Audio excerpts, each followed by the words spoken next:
Hey, I'm Milo from Teech. If you're studying towards your physics exams, this video is for you. So we're going to be talking about gravitational force. So if we have an object that has a mass m1, that object will create what's called a gravitational field. If we take a second object that has a mass m2, so that's called the test mass, place it in that first object's gravitational field, it'll experience what's called a force of attraction.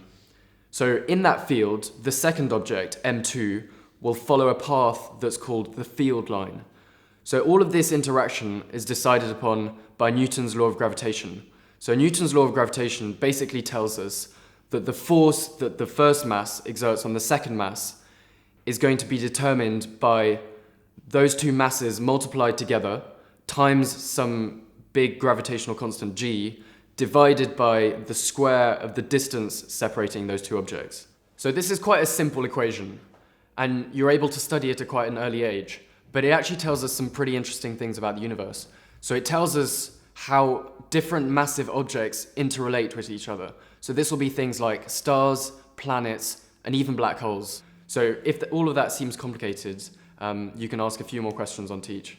Thanks.